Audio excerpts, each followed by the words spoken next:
Greetings and welcome back to the Pandemic Podcast. I'm delighted to be joined by Tonia Buxton tonight. What makes a TV celeb dare to speak out? Many of us know too well what happens when you stick your head above the parapet during the past 18 months and have the courage to question what's going on around you. Instant social media vitriol and the fracturing of relationships with friends and family has been the fallout for several people. It's impacted on people's jobs, their livelihoods. But for those with such a high public profile, it's all magnified many, many times over, which is why I have the utmost respect for my guests this week, who have both continued to challenge the aspects of COVID, the response, facing a constant barrage of criticism, putting their careers on the line. Tonight, I'm talking to TV presenter and author Tonia Buxton, who has written 5 books and whose Discovery Channel series about Greek and Cypriot cooking won her an RTS award. And then coming up on Thursday, I'm joined by broadcaster and journalist Beverley Turner. But tonight, I'm delighted to be joined by Tonia, who to ask what first led her to question the lockdown policies and the various aspects of the pandemic response, and especially understand her views on young people's physical and mental well-being and her current concerns right now with regards to the pandemic response. So, Tonia, it's an absolute pleasure to have you on the Pandemic Podcast. I'm honoured to be here. Thank you very much for inviting me. My absolute pleasure. So firstly, I'd be really interested and fascinated to understand how the response to the pandemic over the last 18 months has impacted you and your industry and your family. Well, before I answer that question, I've got to just say to you that, I was this lovely, oblivious person living in a little rose-tinted world, getting on with my work. So I would work for Good Morning Britain, and This Morning, I'm a consultant chef at The Real Greek, and I had some other independent consultancies, and I really was not a political person. I had complete trust in the people that were voted in to govern us and to do the right thing. And so for me, this past 18 months has been the worst rude awakening you can possibly imagine. My little world of kind of where everyone is good and people want the best for each other has been completely shattered. And just irrelevant of what's happened to my family, psychologically, I've had to come through this whole, at 53 think, right, I'm going to change the way I view the world. But I've had to change the way I view the world at this age. And it's been really difficult, really difficult. I can certainly agree with that. For me, it's shattered certain worldviews I had and certain beliefs I had about the world, and it's led me to start a brand called Question Everything, which is what I'm doing right now. There's so many aspects of the world that has been thrown upside down for me. Absolutely, and so for me, it's impacted on every single side, every single level, in the sense that with the work that I was doing, I don't want to completely shout them out, but I was working for a major television channel who basically put a call through to my manager and said, look, if Tonia wants to stop being so vocal about lockdown, we'll be able to show the things that we filmed with her, but if she doesn't, then we're just going to shelve it. So I've been shelved by a major TV channel, one that I really loved working for. But your question as to what makes you speak out, I don't know how not to speak out when something is so morally wrong. And I think that was the biggest thing for me, is that I don't understand how people aren't speaking out. When you see something is really wrong, then how do you not speak out? How do you sleep at night if you don't at least say what you feel to be true? I mean, I had no choice in it. I mean, I really didn't. And was there a particular turning point for you? Was there a moment you said, you were getting on with your life, and but it came to a point where you did speak out? Was there something in particular that led you to raising your head above the parapet? It happened really early on for me. I'm not a doctor, I'm not a virologist, I'm not an immunologist. I feel like I have to preempt that with every time I speak. We can all read, we can all read the science. I can read this science, I can read that science, I can make my judgments. Like if I'm going to go for a consultation with someone, I'm going to have my knee operated on. I'll go to maybe one knee surgeon and then the other knee surgeon, and then I will decide what is the right thing for my knee. Well, it's like we can't do that with science. And so really early on, I got the 3 weeks to flatten the curve. I thought, the NHS, which I've known for many years, has been under a lot of stress and strain, and it's really been disgusting. Government after government hasn't looked after that, and money just gets funneled into it and just gets, put in people's pockets and they walk out. I knew that about the NHS, so I understood that maybe we'd need 3 weeks to flatten the curve, because every year there's a crisis in the NHS. But then when the 3 weeks started to turn into 4 weeks and 5 weeks and 6 weeks and 7 weeks and 8 weeks and 9 weeks, and they were telling me who I could see and who I could hug and who I could mix with, it started to not sit right for me. My in-laws don't live very far, they live around the corner, and I could see the fact that they weren't seeing their grandchildren and they weren't mixing with people. I could see it wearing on them. I just thought that something's not right about. So then I started digging into the science of pandemic planning and what was going on, and that this was something that had never been done before. And I started to, smell the BS really and think, this isn't right. Why are we doing this? Something's not right here. So unfortunately, I've been in this state of anxiety for literally nearly 2 years. So I was early on for me, really early on for me, and really early on I decided I'm not playing with this. And my home became a place for anyone that was on their own and feeling lonely and having real issues. I issued an open invitation.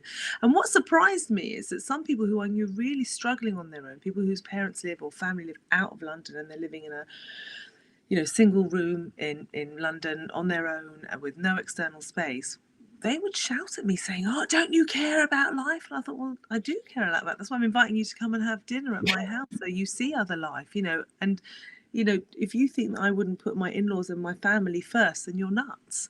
I've judged this and decided that the information that we're being given is wrong, and I don't believe in it. And that's kind of how I've gone forward from here out.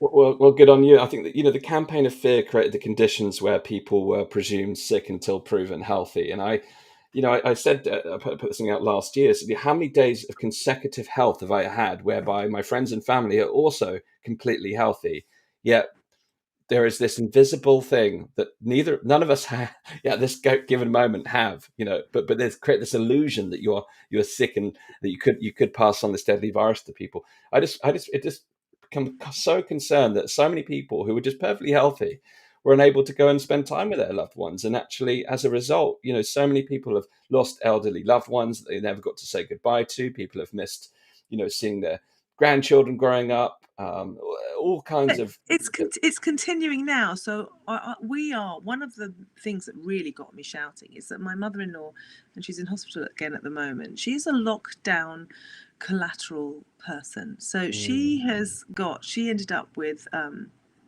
cancer. It ended up being ovarian cancer. It's all over her body. She got stage 4 because she couldn't see a doctor. And had she had a face-to-face, they would have seen what it was. They would have understood what it was. She would have been diagnosed early. She's now back in hospital. It's had all this treatment only because I shouted about it. Because let me tell you, I'm going to shout out the Whittington Hospital behaved very badly. UCLH have behaved amazingly.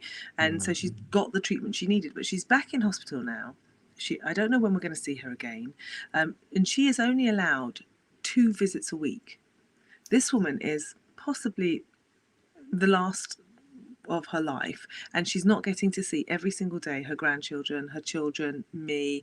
People can't go and visit her. Why are we now not allowed to go twice a week? What difference does that make? These rules are all about control. I don't think it's got anything to do with the virus. I really don't. And it's continuing. Nothing's changing. It's continuing. That's the thing that breaks me. We're in a period now where it's endemic. It's the same as flu. And yet I still can't go and visit her every day. It's madness. Well, yeah. I mean, again, it's restricting healthy people from doing healthy things. What risk does a healthy person pose to someone who's sick in hospital? Unless they're actually sick themselves, it's quite frightening. And it's undervalued. To me, it undervalues the human connection and the importance of that mental support, that emotional support when someone is unwell. It's an important part of healing. And the sad thing is, doctors and scientists know this. Yeah, it's been politicized. So. Over the course of the 18 months, what are some of the measures that have caused you particular concern? I know you've spoken out at various channels and various different things. What are some of the things that have concerned you the most? Well, just, the complete disregard for children. completely. So Britain's got one of the worst records for closing schools. And I used to be a school teacher. So I was a school teacher up until the age of 32. And I worked in Tottenham. So it was a challenging school. And I know how many kids, school was their safety net. School was their place where they could get away from the toxic environment that they had at home and have a safe place to be. Now, those children were just thrown under the bus. No one gave a damn about them. Throw those kids under the bus to save granny. And we know that that was just all a lie. It's all a fallacy. So that was the most concerning thing. You know, I've got four children. Two of them are adults, two of them are still kids. And I could see the damage that lockdown was doing to them. And I had a busy house. I didn't do, I have 4 kids, so there's lots of people. My daughter's boyfriends were here, so my boys had people to play with and to mix with, and I've got a garden, and I'm one of the really lucky ones in many ways. Actually, the first lockdown for me was kind of my bliss, because everyone was home and I was cooking and we got to see more. So if I could take myself out of thinking what's going on, it was a great time for me. But I couldn't, because I kept thinking back to some of those kids that I used to teach in Tottenham who I knew were being neglected. I mean, I saw so much neglect and abused, and no one was doing anything about them. So for me, that was what was keeping me up initially. That was the first thing about lockdown that just kept me up at night, thinking, what's happening to these kids? Who is looking out for these children? No one is, and no one cared, and you weren't allowed to mention it, because as soon as you mention it, you're a COVID denier. I mean, these names that they call us. I mean, why, if you question lockdown, do you deny that there is a virus that's called COVID? Where does that come off? How can one be the other? How does that happen? And it just made me cross. And also, I started to look at people's reactions to speaking up about lockdown, and I was really disturbed by. Well, I've lost lots of friends. I mean, I have absolutely lost lots of friends who think that I've been irresponsible, that I'm not doing the right thing, and I can't understand them thinking. I don't know how we'd ever come back. But on the other hand, through adversity, I've met some really interesting people that I probably would not have met had it not been for lockdown and what's happened. And so I'm grateful for that. But that was one of the first things. It was what was happening to children. Yeah. The second one was, again, not being able to see doctors and not being and watching and seeing what my mother-in-law went through, which I thought, well, if I'm witnessing this, then this must be going on, across the world. Never mind about Britain, that people are dying because they've not been diagnosed. And so when you get called a granny killer, it's like, well, whose granny's more important? Yes. The granny that's kind of probably about to die this year anyway, but it's got COVID and it's finished her off, or the granny that wasn't about to die and whose cancer's got to stage 4 when it should never have. So this is what I want to know. And then all the kind of stuff they did at kids once they went back to school, all these bubbles and masks and the horrific things, the abuse, the constant and unrelenting abuse that has happened to children and adults. I mean, the so far, what was there? 320 million spent on advertising for fear. Yes. Yeah. That is going to have a big psychological effect on people, and it has had a massive psychological effect on people. I was talking to a young girl who's 22. I was speaking to her elder sister who's 24, and she was telling me about her sister who's 22, who has complete COVID anxiety syndrome. Yeah. And if you read the study that Professor Marc-Antonio Spada did about COVID anxiety, it's shocking. And the reality of it is, the younger that the person gets this anxiety, the more it will stay with them till they're adults, and then it will come out. Most people's anxieties and most people's issues come out much later in life. So, you look at kids and you think, oh, they're all right, they're resilient. But actually, this fear that they've had, even those that look resilient, in 15 years or 10 years time or 20 years time, we're going to have a tsunami of mental health, people with OCDs or agoraphobic or harming themselves. And it's all because of something that was done to us. Yes. It wasn't accidental. Their campaign of fear, 320 million, will buy you a lot of fear, was done to us. And when I tried to speak up about it and saying, look, the government are paying for these adverts, you can't put on the telly, put on the radio, you can't go out without signs being everywhere. It's constant, and it's really hard for your subconscious not to seep that in. No, absolutely. Yeah, it's pervasive. You can't avoid it. And, you're absolutely right. The impact on children and adults alike has been harmful. I mean, I read in China, they obviously used a lot of propaganda to get everyone to comply, but then they also had to use reverse propaganda to get people out of their homes again. Yeah. It's quite frightening how they're just basically treating human beings like receptacles of this behavioral manipulation. It's quite frightening. Really frightening. So that was going on before the vaccines came. And then once the vaccine came, I thought, phew, okay, we're going to do what we should have done from the beginning, is to look after the vulnerable, the old, the very fat, because that's who is dying from this virus. And I get very told off for saying the word fat. Fat. That it is a word. It is what we, if you're very fat or obese, this virus seems to, do you more damage. And that is a fact, because 80% of people that died of COVID were fat or obese, carried too much weight. And instead of the government locking us all down, they should have given everyone free memberships and free PT lessons and free cooking lessons to learn how to cook properly, instead of getting everyone to get takeaways and get fatter during lockdown. Yes, eat out to help out instead of work out to help out. It's oh my gosh, that's exactly what they should have done. I would have happily given free cookery lessons all day long, because I think a lot of people just don't know how to cook from scratch, and so they don't know how to feed themselves. And we've had so much misinformation.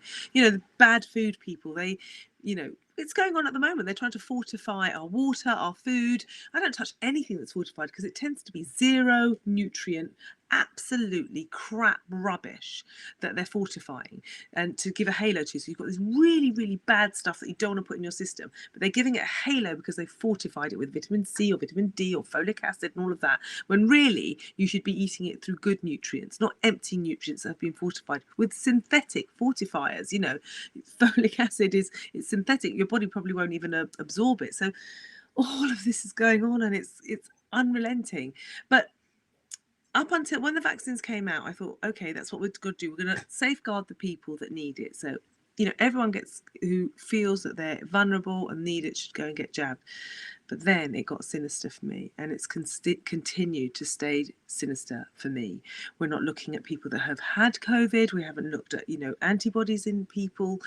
So that should be the first thing that you look at. Has this person got antibodies? And now all these studies from America and Israel that are saying that natural anti-immunity, so if you've had COVID and you've recovered from it, like I have, you are more likely to have the antibodies that are going to even be able to counter any variants that happen, and they could last a lifetime. Surely that's what we should be spending all the money testing on now, not more plastics, lateral flow tests and PCR tests to pollute the planet with plastics. And actually they're not fit for purpose, and they're not actually telling you anything that you need to know. We need to know how many people have had COVID, how many people have antibodies, and then from there you can decide who may or may not need to be vaccinated, and it should completely be choice. So I was worried when it got to that, when it was adults being vaccinated. I'm 53, so I'm supposed to be, someone who's worried. I'm not worried about it. I'm really fit. I'm really healthy. I look after myself. I don't need to have any extra things, and I've had COVID. Unfortunately, I have been vaccinated against my will. I did something that I'm so upset with myself for, but it's been done. But I don't want anybody else to have to go through what I've gone through and be coerced into doing something which has nothing to do with your health, but all to do with trying to live a decent life. And that's where it gets really bad. But then this thing now with vaccinating children, this is the one that has blown my brain. This is the one that I will take to the street with. I don't know what I'll take to the street with. I will fight. Yeah. I will fight to the death on this one, because young boys in particular are 6 times more likely to end up in hospital with myocarditis than they are to end up in hospital with COVID. That's it. That is the argument. There is nothing else to discuss. So it's over. And the JVCI, who are the people that we've been saying we're following the science, what the JVCI say, we're following the science. Oh, the JVCI said don't do that. But no, we're going to do it. For this is the one, their mental health. Well, give a shit about anybody's mental health when you lock them down and shut the schools and made them wear muzzles over their faces all that time. And it's, gosh, I go off onto sometimes I feel like I'm absolutely going mad, like I'm losing my mind over this. And when people don't react in the same way and think, well, it's all right, I look at them like, Don't you get it? Don't you understand what's going on? But so many people just don't want to know. They don't want to know. They're not asking any question. I mean, I was talking to someone the other day as a parent, and they, the vaccines are very different types of vaccines to what they know. But they said, "Oh, surely it's the same as all the other vaccines." No, no. And how long does it take to, vaccines are developed very quickly these days. Well, yeah, 10 years is quick, but it's just there's no questioning around it, and part of it I think is just the fact that, as we've seen, if anyone says anything critical, they are branded a conspiracy theorist or an anti-vaxxer, and Or it's vaccine hesitant. I'm not it, hesitant about anything. I'm never hesitant. That's just not a characteristic of mine. I'm aware of how to judge risk and want to wait. Just wait. I mean, especially with children, the main thing is just wait. I'm not saying that further down the line something might come up, but in 10 years' time, maybe we've got some more information. We've had all the studies. We can have a look at it. What's the rush? Why are they doing this? And vaccine passports. Could you possibly, because I'd really like someone to explain it to me, and I keep asking this on the various platforms that I get on, for someone in government or someone who's making these rules to explain to me, if the vaccine works and I'm vaccinated, why should I give a damn what you do? Just that question. Could you answer that one for me, please? Because I'm really curious about it.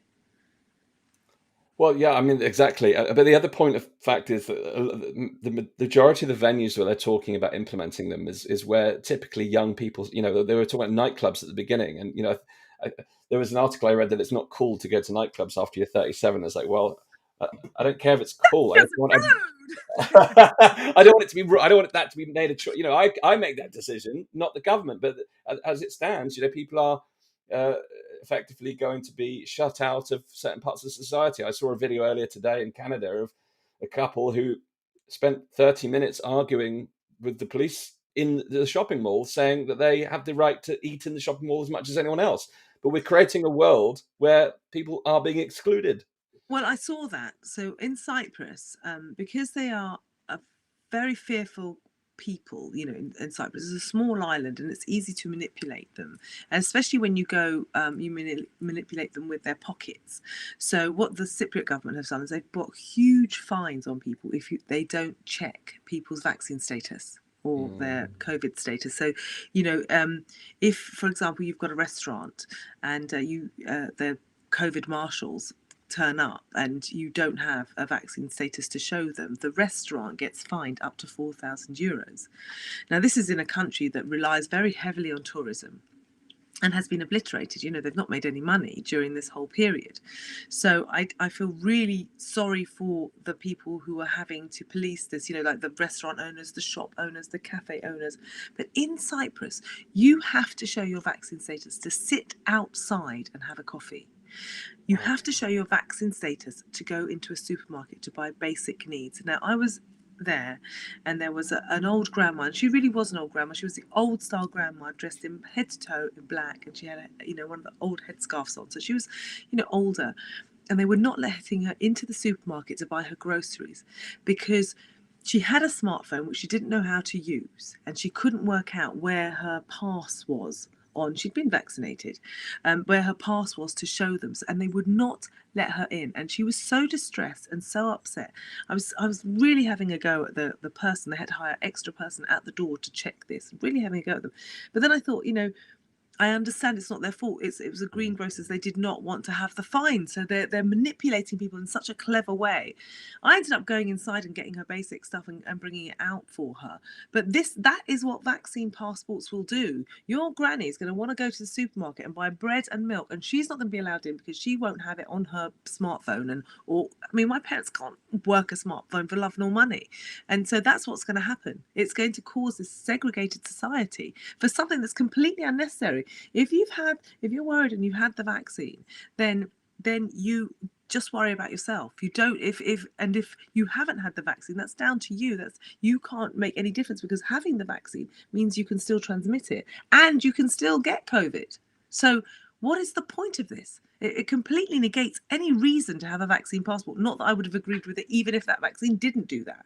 But what is the point of this vaccine passport? And I really do believe it's to take us further down the line, to have us all regimented, controlled, and it will turn into an ID passport, which I don't want to live in a world. I don't want to live in China. That's not the Britain that, my parents as immigrants came over here with nothing and worked, so hard to give me a nice life. And I've continued that life. I want to live this free life, and I want my kids to grow up in this free life.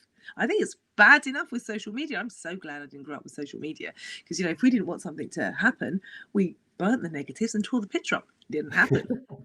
In today's society, it's bad enough for kids because everything is on social media. But this whole thing where in order to enter somewhere or go somewhere, your medical history will be on there and everything you'll do on there, and it will shift in the way it has in China to, if you haven't paid a fine, then you're not allowed to buy tickets to buy that. It will go that way. People don't seem to understand that. It's sinister and it's awful, and everyone has to make a stand to prevent this from happening. I think it is that tipping point. I think a lot of people think that's just too far down the track, but the reality, I sent you offline that I've spent the last 10 years working in business, and as a lot of that, I've worked across lots of different sectors, lots of different industries, and in order to do that, I have to learn a lot about lots of the different industries. And I've spent time in the cybersecurity industry. I've spent time in the digital world. And if you look at in the last 5 years, if you look at any of the market trends reports around digital identification, there's a lot written about how this new digital access control for corporations and computer technology and reducing risk of cyber attacks, etc. But there's a lot written about this behavioral based identification and social credit type. It's in the top 5 trends. But if you think, you mentioned social media in many ways has created the conditions for the social credit type behavior. Because think about it, young people today, their measure of self-esteem is based upon the number of likes they get on a post and the amount of engagement they get. Whereas the social credit system is based upon virtue. You do this behavior, you get more points. It's playing into that like-based gamified culture, which is worrying because that's a trend that's magnified out of social media. And I think a lot of people will willingly accept it because they like the idea of being virtuous and they like the idea of following certain behaviors to get more points. But the reality is it will drive, even before we get to that step, it's going to drive discrimination, inequalities. And that surely we want to exit this pandemic by shrinking the inequality gap and shrinking the discrimination that's in society, but it feels like we're going to worsen it. Yes, I mean, absolutely. But also, it completely takes away any maverick thought. A lot of the people that do really interesting things, they dance outside the beat of what is thought to be the way we should live. I mean, that doesn't make them better or worse. It just makes them different.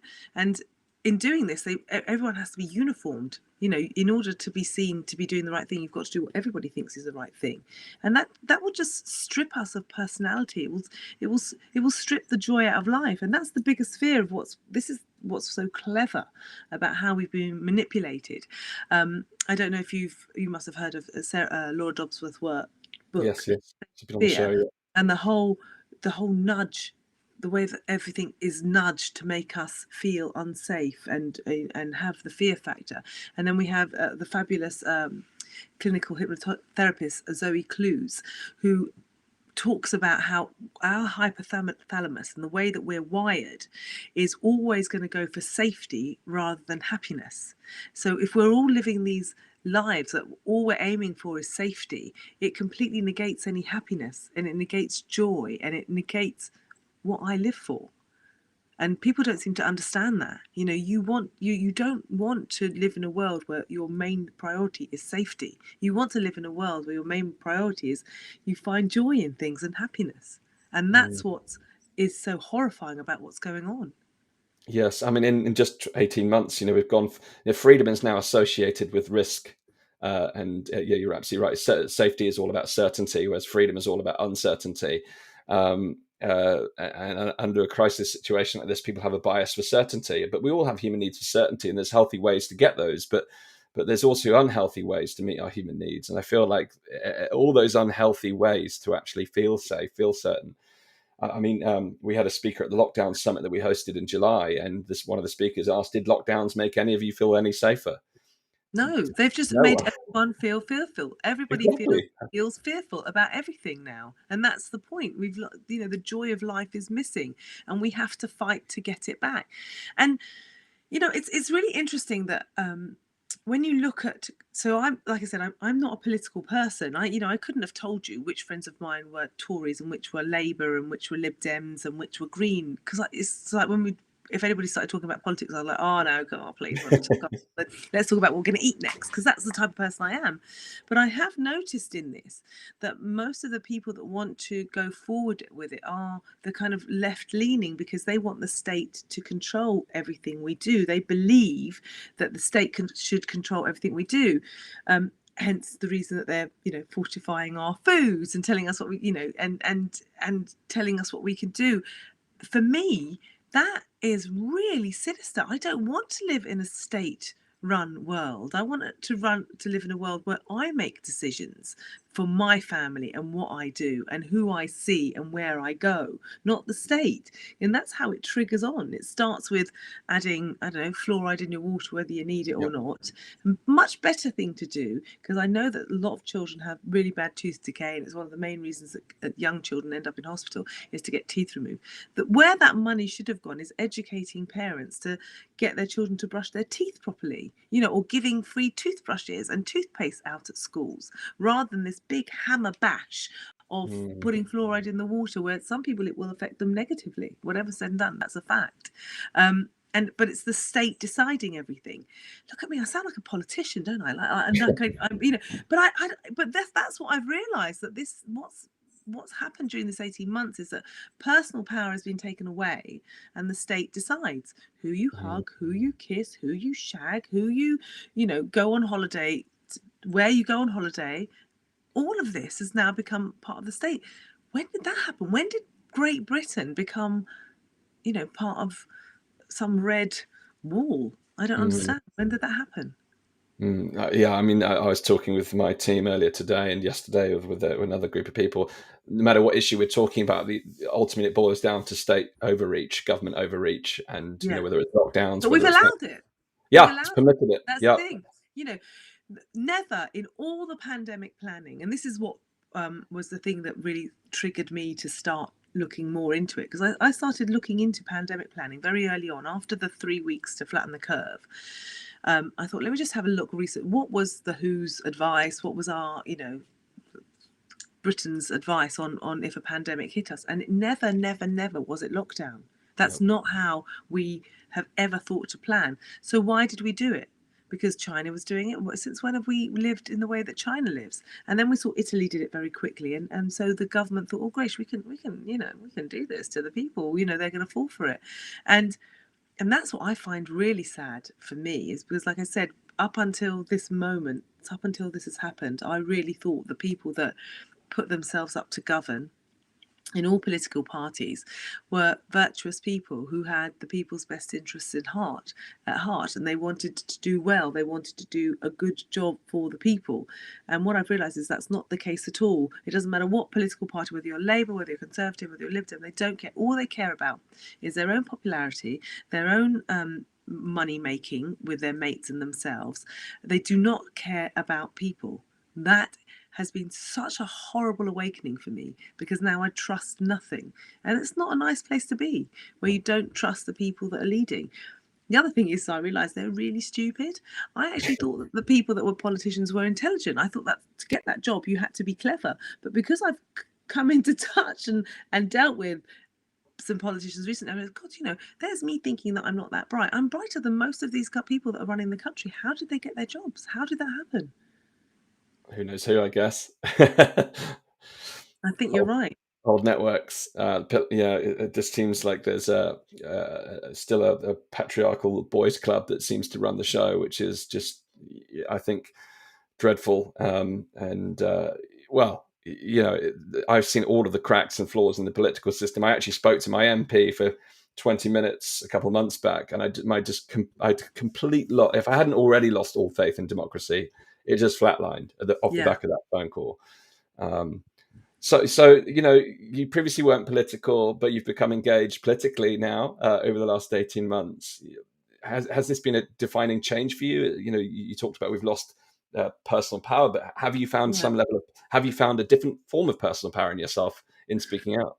Yeah, I have. I've found that, everybody has exactly the same opportunity to read up and be in charge of their lives. And going back to what we were saying about parents not knowing much about vaccines and things like that, we all owe it to ourselves to research, because unfortunately, because of the campaign of fear, 320 million spent on it, you cannot trust ITV, BBC, Channel 4, Channel 5, any of the kind of radio stations that are being paid for, because their advertising is paid for by the government, and the BBC is just rotten to the core anyway. So it's all been paid for. So you've got to find sources that are not getting money from the government and do your own research. I mean, that's something that I really learned during this time, that I have to take time, dig deep, sift through the rubbish, make sure I don't get a tinfoil hat, because some of the rubbish is, you go down some Yeah, hole of conspiratorial stuff. But unfortunately, a lot of the things that at the beginning of of the pandemic were thought of as conspiratorial theories have become reality. So some maybe conspiracy theories are now spoilers. I keep saying that on many things, because we said we'd never force people to get vaccinated, and yet it's not a mandate by the government, but it is a mandate in so many people's workplaces. And if you feel that you are healthy and well and you've had COVID and you've got antibodies, why are you being pushed into doing something you don't want to do? Why has that happened? So it's actually made me question a lot more. I lived in a very airy fairy world for a long time. It's broken that, but I think it's good. I think everyone has to come out of their comfort zone of feeling like it's all going to get sorted out without them getting involved. Then you need to come out of your comfort zone and you need to do something. And actually, it makes you feel alive when you do that. It makes you realize that it doesn't matter what age you are, you have purpose. And my purpose is to make sure that we all research what we do, that the government and the state don't take over the freedoms of our lives. I think that's really, really important that everybody has to think about.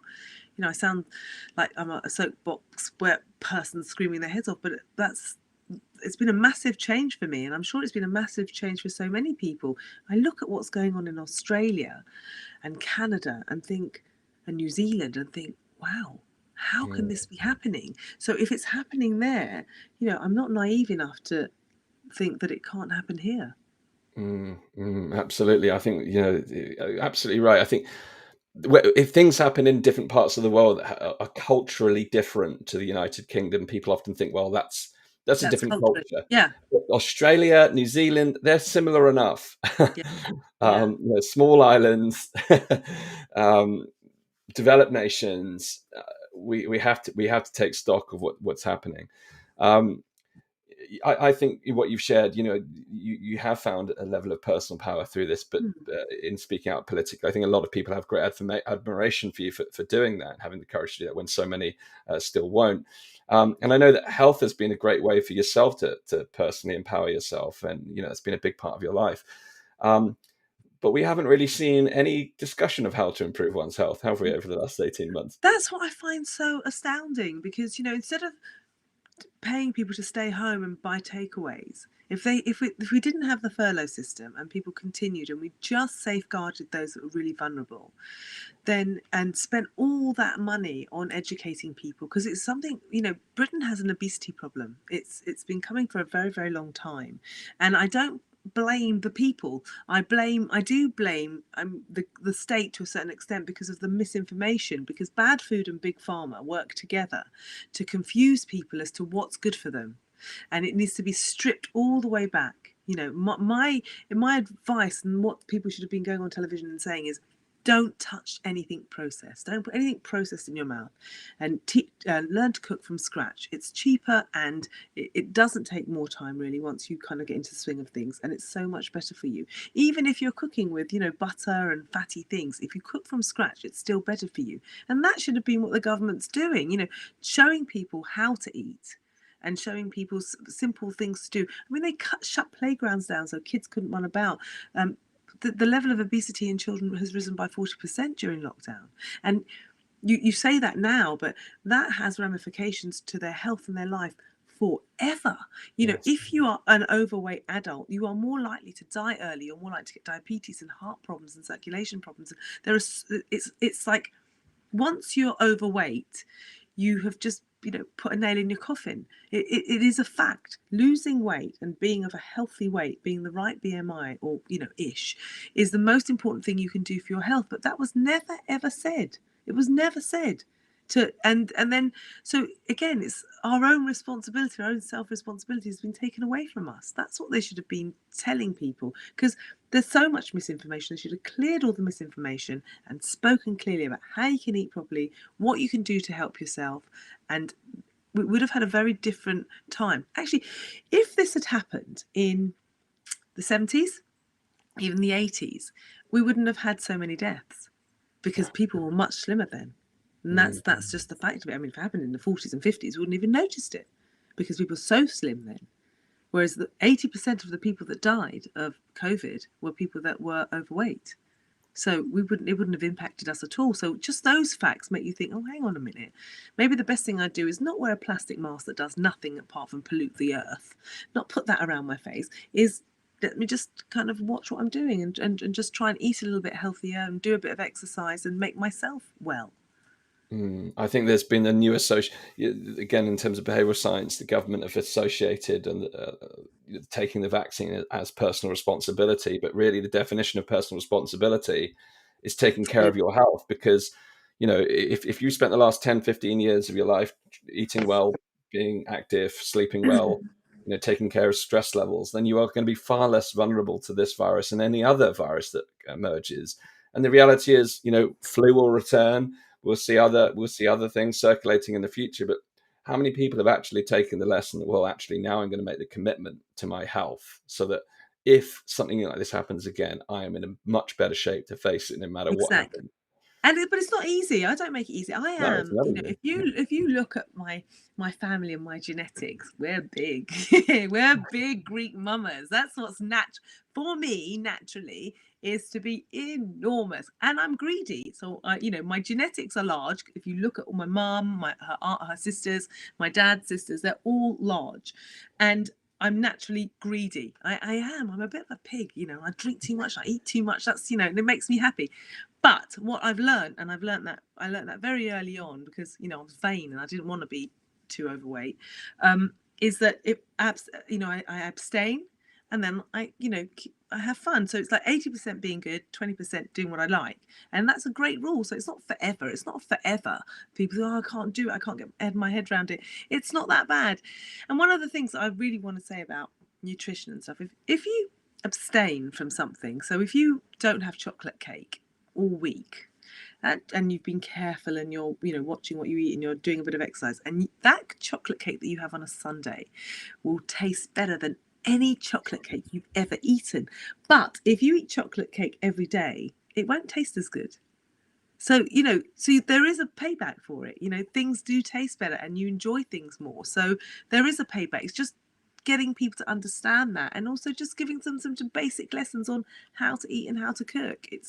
It's worth it in the end, that. And for me, because I had children in two splits, so I had them when I was really quite young and when I was a little bit older, and I really wanted to make sure that those that I had when I was older got the same mum as those that I had when I was younger, so I could still go and kick a football around and run around and do all the things. I didn't want to be considered an old mum. I think on my pregnancy card it said I was an ancient prima whatever. So not even not an elderly. It was ancient, because I was 40, and so that was something that I wanted to do, to be responsible for my family. And that's the other thing that people need to think about, especially if you've got children, that you've got to look after yourself, so you're around to look after them, and also so you don't become a burden to them. I think that's really important as well. So just twist the narrative, so it's not all about you eat too much, you're lazy. It's not about that. It's about changing the way you think.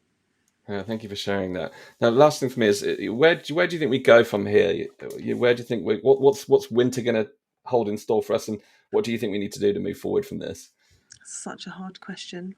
It's such a hard question. Okay, happy, frilly, fluffy Tonia says it's all going to be fine. It'll sort itself out. Don't worry anymore. But this other Tonia that's been born out of the pandemic feels that we we have to make our voices heard, that we will never accept a lockdown again. I will never accept a lockdown again. I will not. I won't. You know, in this lockdown, my mother-in-law has had stage 4 cancer. My mother, who got diagnosed with very light dementia before the pandemic, has now dropped into dementia. And that's all because of isolation. Her doctors have said that. And my father has shrunk. You know, this really robust, big guy who's, you know, strong, has shrunk because of the loneliness of what lockdown did. So I will not do that again. I don't care. I'll go to prison. You know, I don't care. I will not do it again because it causes too much harm. And, you know, there is no benefit to locking down. So that's what I would suggest most people do. Make your own decisions. Decide where the risk, decide your risks and the risk benefits and where the harm is done, and you decide what's right for you and for your family, and do that. Because I won't do it anymore. I won't. But I think people have to speak up, and it will be much easier for me not to obey lockdown if you're not obeying lockdown too. Because, you know, what are they going to do if everybody says enough is enough, that we're going to stand together and not have this? Then what are they going to do? So we have to unite. We all have to get political. We all have to make our voices heard, and then we will get through this without the damage. But if we don't, then I can't bear to think what this world will be. Thank you. I suppose the last thing I want to say on that point regarding other people standing up and taking action in that form is: do you think there is going to be a tide of change within the media? Do you foresee a pushback from other media influencers, TV presenters, news? Do you think we'll see a shift? Is that likely? So. I think unfortunately the media is driven by money, and a lot of celebrities and people that are in the public eye are driven by popularity. And I think if the people make their voices heard, then you will see hopefully more people who have influence standing up and doing things. But I think the main thing to lead with, and what I've seen on this, is that, you know, just think about humanity and being kind. They're the two things that I try and lead on. And it's really hard because I get attacked like I don't understand why people attack me. I don't want anyone harm, and I get called horrific things, and I get attacked as if I'm getting paid to do this. No one's paying me to. I've lost like so much work. I mean, I just don't have it anymore. It's gone. You know. So just bear in mind that people that do stand up, like me, like you said, you've got Beverley on the show. We've lost so much, and we do it for humanity. We do it because we want to live in a better world, and we want our children to live in a better world. So before you start screaming and saying, calling us names and COVID deniers, and we don't care about our grandparents and all this stuff, stop and think, what do you think are the benefits of me sitting here having this conversation with you now? But this is going to go out, and some people will say, oh, that was a good conversation. And some people are going to come for me and attack me. Why do you think I'm doing it? I'm doing it because I want my children to grow up in a better world, and I want my children to grow up with the freedoms that we grew up with. So absolutely. I think that's the main thing is just try and think about humanity. Don't think about cliques and tribes and things like that. Just think about what is the good of everyone. That's what we're all aiming for in the end. Absolutely, and what a perfect note to end on. Tonia, it's been a real pleasure speaking with you today. Thank you so much for sharing your views and for consistently doing so throughout this period. You know, at great expense, it sounds. You know, losing work, but it's. I think what I see here is this is a long term opportunity for us to actually create that better world. And you're absolutely right. You know, I'm a new father, and I don't want to grow up in a world where my children have less rights and freedoms than I do. They should have more rights, freedoms, and opportunities than I do. And I think it is down to us to make sure we protect that. So huge kudos to you. Thank you so much for sharing your views. And thank you to all our live audience who have commented and shared throughout today's broadcast. If you haven't already subscribed to our Pandemic Podcast newsletter, please do so. Conversations like this across the social media platforms do come with the risk of censorship because we are going against the grain. So just take 1 minute of your time to go to danjgregory.com/pandemic. You'll hear about all our forthcoming interviews and guests, as we've had Tonia today, we've got Beverley on Thursday, and we've got a huge roster of guests coming up over the next few weeks and months that you won't want to miss. So just take a moment to do that. And Tonia and I both met for the first time when we shared how we were signatories of the Together Declaration, which is a declaration which stands firmly against the use of vaccine passports. You've heard us both speak about that today. Take a moment of your time, if you will, to go to togetherdeclaration.org, add your name to that list to firmly state that you do not accept vaccine passports here or anywhere. And together we can create change. So thank you once again to you, Tonia, and great to see our live audience, and look forward to our next show.